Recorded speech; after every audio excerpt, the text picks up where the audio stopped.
disease is the #1 killer in America. A common trait related to heart disease is when blood vessels get hard or clogged and no longer have the ability to expand and contract.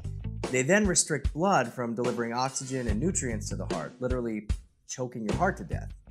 When the blood vessels are damaged, caused by high cholesterol and triglyceride levels, high blood pressure, tobacco smoke, diabetes, and aging, the system tries to repair the damage by utilizing proteins, calcium, and cholesterol and other substances that form a plaque.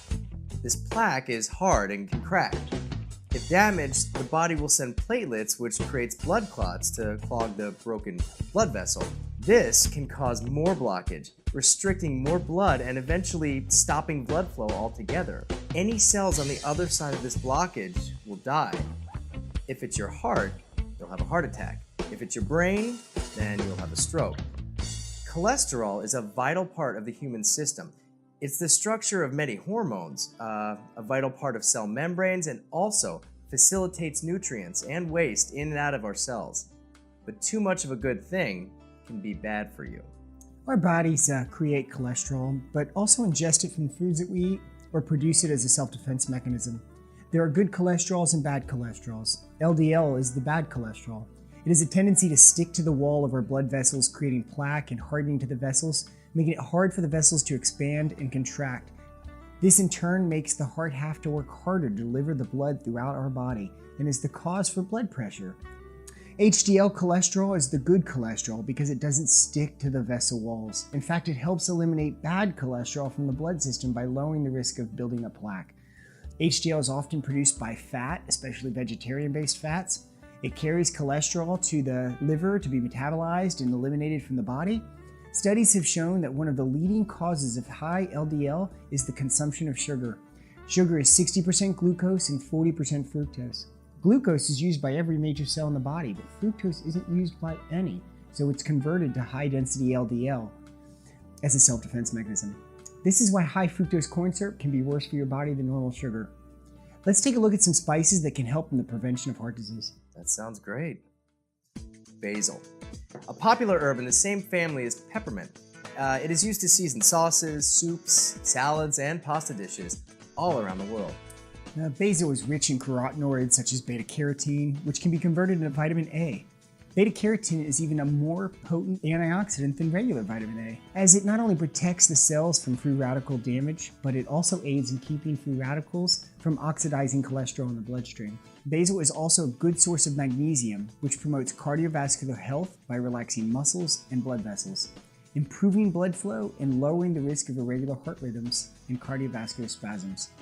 You know, it's so important for us to be able to maintain good heart healthy, and that's such a good spice for it. Garlic. Garlic is a member of the onion family.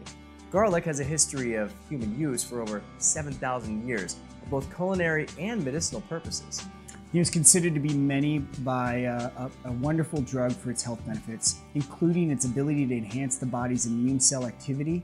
A team of researchers at the Cardiovascular Research Center at University of Connecticut have learned how freshly crushed garlic, as opposed to dried or cooked or powdered garlic, protects the heart.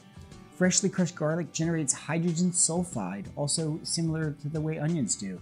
It's a gas that is also generated by a rotten egg. But because of the hydrogen sulfide is a short-lived gas, it disappears when garlic is dried, processed, or cooked. Raw garlic stimulates circulation. It's very antibacterial, it helps expand and relax our blood vessels, and it's very, very anti-cancerous. Interesting. Tips for using fresh garlic. The amount of garlic you need to get this heart-healthy benefit is about a clove a day. The best way to use garlic is mince a clove, let it stand 10 to 15 minutes, then mix it with yogurt, applesauce, honey, or some other carrier agent. Of course, garlic's most prolific use is due to its tangy, delicious flavor when added to many foods. It is sold whole, in cloves, crushed, powdered, minced, or as an oil. Its uses are wide-ranging and may be added to a vast array of foods such as meats, most vegetables, breads, curries, and sauces, and even drinks and some desserts. I definitely highly recommend it, raw garlic, when you're sick. Sounds good.